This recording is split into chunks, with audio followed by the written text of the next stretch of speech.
Thank you. Thank you very much, ladies and gentlemen. And General Boyd, thank you. I'm humbled, obviously, to be introduced by a warrior, a real warrior with your record of valor, and I would say under the most awful circumstances anyone can imagine.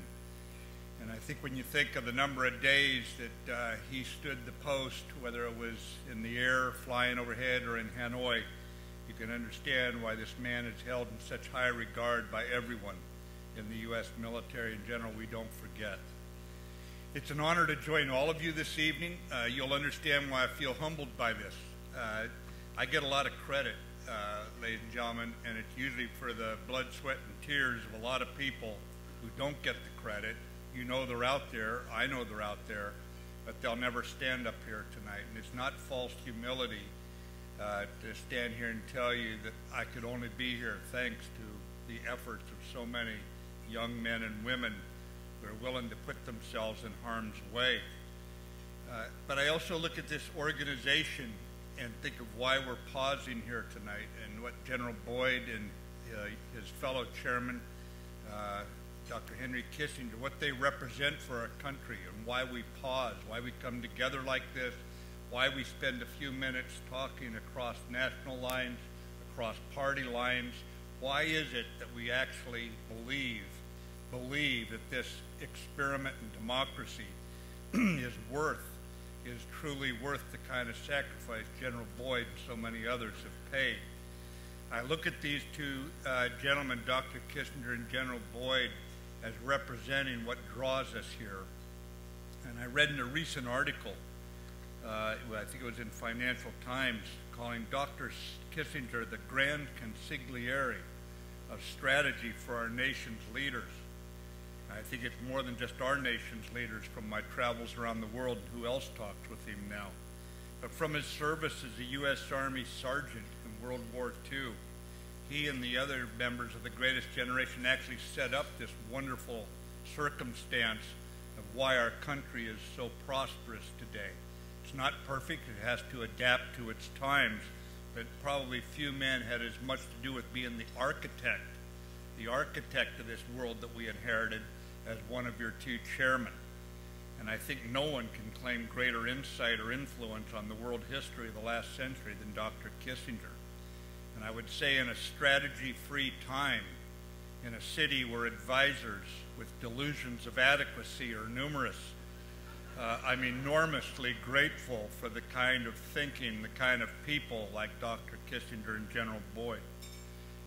Dr. Kissinger's strategic mentorship over many years has helped me, and I have probably felled several forests for all the paper I've used writing down his advice for me. In General Boyd's case, we have a dedicated, valiant officer, proven, humble, but very proven under the worst circumstances. One of my favorite writers in American history is Oliver Wendell Holmes, Jr., probably the most articulate associate justice of our court, of our Supreme Court, himself an infantry officer in the Civil War. And in General Boyd, we see a man who has lived what Oliver Wendell Holmes called the incommunicable experience of war. And I promise you, General, we will not forget those experiences as we move the Department of Defense forward. And I'll get into more detail on that in a moment. But those 2,488 days, sir, that you spent in prison in defense of this country, you could have come home and said, enough, I'm done. You've certainly paid your patriot's dues. And you didn't do that. You stuck with it. You could have gotten out and made a lot more money. There's any number of things you could have done. And for basically another 22 years, you stood the watch. And I would just tell you that going all the way to the ranks that you held in protecting our experiment in democracy, when I look at you, when I look at Sergeant Kissinger, I think of what you actually have created for the rest of us and what you represent in terms of your values. And for General Boyd and Secretary Kissinger, their names alone are their passports to the trust of the American people. And that's something that we should value in today's age. Together, their service also represents a union between diplomacy and battlefield courage. And it's a union that's symbolized on the great symbol of the United States, where the eagle, he's turned toward the olive branch, he's turned toward peace and diplomacy, but in his other claws, he's holding on to some arrows, and those arrows represent the ferocity and the ethics of our military if we get crossed. That union between diplomacy and the military has been a hallmark of American foreign policy from our earliest days. We all remember George Washington and his ragged Continentals fighting, that Benjamin Franklin was creating an ally, an alliance in Paris at the same time. And eventually that came together, as we all know, at Yorktown, and we had ourselves a country.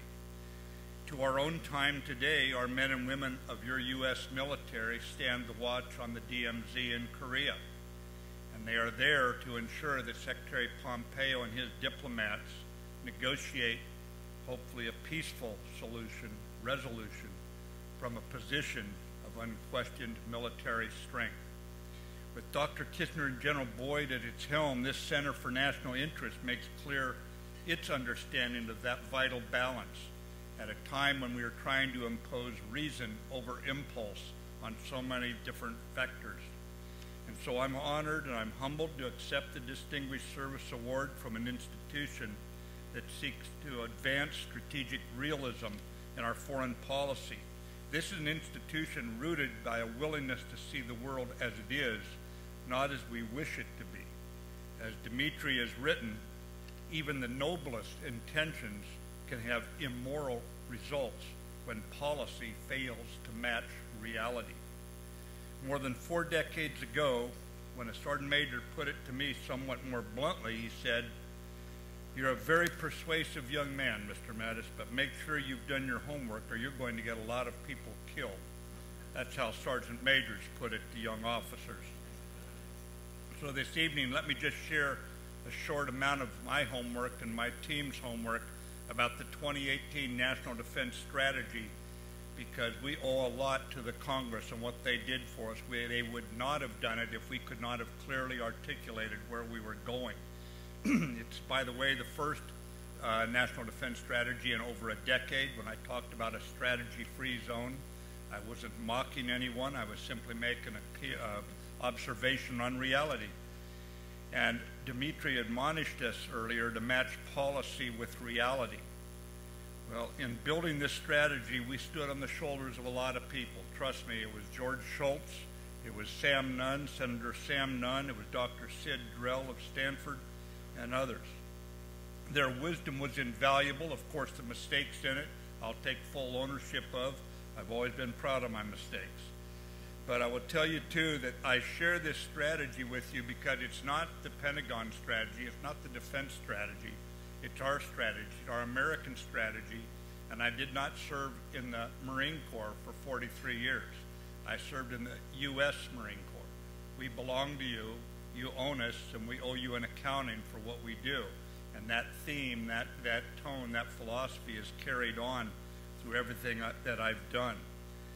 Our world, to quote Secretary Shultz, is one that's awash in change. And we don't need to be reminded of that, but it's especially critical in the security realm that we adapt to it. It's as complex a security realm as I've ever experienced in my years of active duty, but in reading history, I think that post-Napoleonic Europe in 1815 was plenty complex. I'm sure that 1945, in the aftermath of a disastrous war that had cost us so much to win, it wasn't too simple either. So today, America is now emerging from a period of strategic atrophy, and while terrorism is a clear and present danger to us, ladies and gentlemen, it's also obvious that great power competition, not terrorism, is now the primary challenge to our national security. So our strategy seeks to expand the competitive space and to answer the challenge with 3 lines of effort. They're not difficult. I think that they're appropriate. I tried to construct lines of effort that I thought would be good for 7 years. I thought that's about as far out as you can look in this world awash in change. The first line of effort is we're restoring military readiness and building a more lethal force.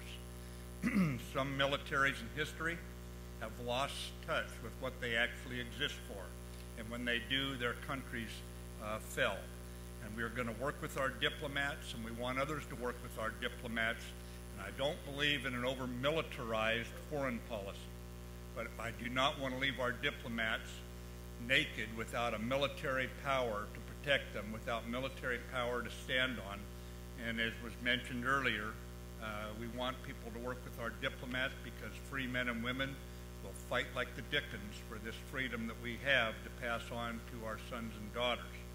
And it will be your longest and worst day if you decide to take us on. I would just note here, I would note the role of Congress, and I see Congress coming back to what I believe its rightful role, where it's back in the driver's seat. We're not going with continuing resolutions. We're not going with late budgets. We're not going with Congress being a spectator. Not perfect yet. I'd like to see more congressional action. If I can't defend what I'm doing in front of Congress, I'm more than willing to take a drubbing for it. And we're not perfect, but we are the good guys. And I believe right now we have a strategy sufficient to show where we're putting the money to make our adversaries take pause and to have our allies say, we trust the Americans, they can get to us if we're in trouble. It took political courage for the Congress to do what they did because it was not perfect. We ran the budget deficit up higher, and there's going to come a time when the young people are going to look at us and charge us with the crime of intergenerational theft if we don't start holding ourselves accountable to balancing the books. And that is a bigger threat in the long run than anything else out there as far as I'm concerned. Our second line of effort basically is we are going to create more allies, more partners, and we're going to strengthen the traditional ones. And it's not going to be easy. As Winston Churchill put it, there is nothing more difficult than fighting with allies other than fighting with no allies. So you've got to have allies. I had the privilege of fighting many times for our country. I was in many battles.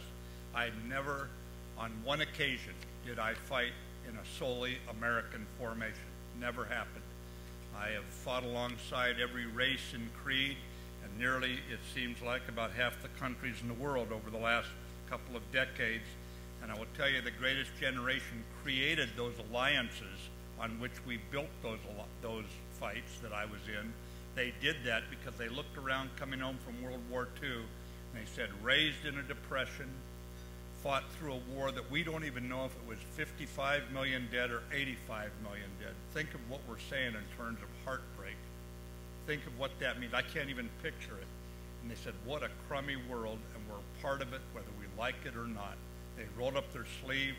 They created the United Nations, an imperfect place to sort things out. You created NATO, when, as the Australian ambassador to Washington told me once, America did the single most self-sacrificial act in world history when they committed 100 million dead Americans to build Western Europe's democracies free of the Soviet Union. In a thermonuclear war, we were willing to take those casualties.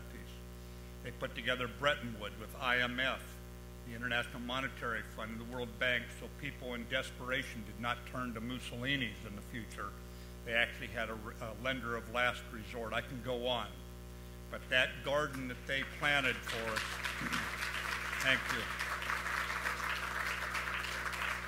But that garden they planted for us takes tending, and we need to tend to that garden and weed it. The last line of effort I had was that we were going to reform and modernize the department for greater performance, greater accountability, and greater affordability. That everything we were going to do, we were going to look at, was that the best use of the dollars? I have to be able to look Congress in the eye and say, we did not waste your money. In that regard, as a colonel, I was the executive secretary for the Secretary of Defense. 1996, I sat behind Dr. William Perry when he promised the Congress, we are going to do an audit of the Department of Defense. I returned in 2017. We had still not done the audit. It shows the Department of Defense, and by the way, that's 70-odd years, we've never done an audit. We say sometimes in the military that we, 70 years in this case, unhindered by progress. I will tell you that we are going to do the audit. It is underway. We are going to find problems. We'd better find problems for the amount of money I'm spending on it.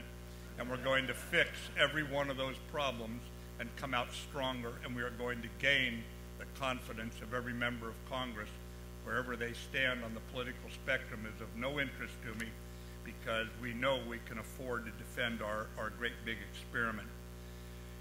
A strategy by itself might as well be a hallucination if we don't have young men and women who are willing to look beyond the hot political rhetoric of today and rally to our flag. And for some reason, even after watching what's going on TV, their entire upbringing, we are still getting eye-watering quality young men and women who are willing to put up with danger and discomfort and put themselves out there for others.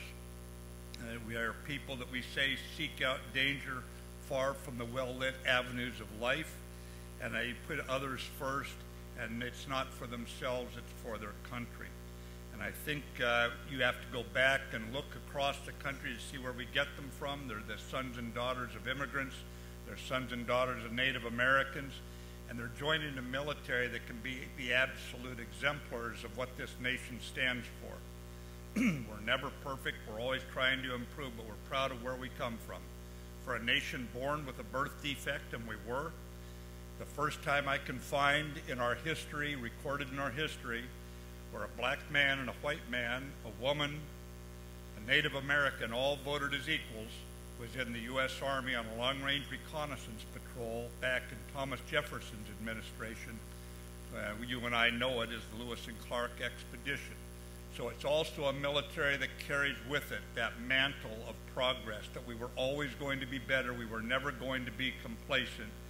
And they come from every corner of our country. They come from foreign countries when they come here, and as fast as they can get their citizenship papers, or they sign up. And I would just tell you, they're unapologetic representatives of everything this country stands for. Not that we're perfect, but that we're the good guys, and we're trying to get better every day. Thank you. They're also young men and women who know that cynicism, saying, what's the heck's the use, it's no good anyway. No, they ride for the brand, to put it in General Boyd's words. They ride for the brand. We're from the West. They ride for the brand, and they say, we're going to stick with it. Cynicism, I've never seen, no matter how bad a situation is, I've never seen one situation, and I've been in bad ones, General, when I just hope to see the sun come up the next day. I've never seen one situation benefit from cynicism. It didn't get better because of cowardice, said we can't do anything about it, so let's just give up. So keep the faith. Think of those troops out there. If your faith ever starts leaving you, just keep the faith, and we will rediscover our fundamental friendliness for one another. And it was brought home to me in the last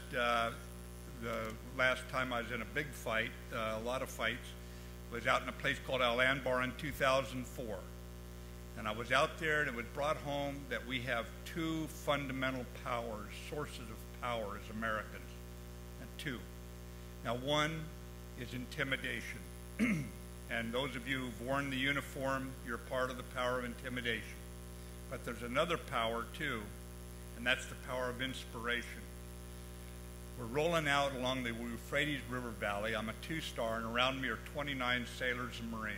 And they will be with me for a period of 6 months, and in 4 months, 17 of them were killed or wounded around me. Places like Fallujah, Ramadi, Al-Qaim. And one night we were rolling, we were late getting into an outpost, well after dark, and out in the middle of nowhere, I pull into the middle of this perimeter, and there's about 40 sailors and Marines under a young second lieutenant. We get inside the perimeter, we all go to sleep. In the morning, the lieutenant comes over, and we're talking. He said, you know, we caught a guy trying to lay an explosive, an IED, on the road you were coming in on last night. I said, really? Gets a little personal. And he said, yeah, he's an engineer. He's educated in Switzerland. He speaks English. You want to talk to him? I said, sure. So they bring him over, and it's obviously not his best day in his life.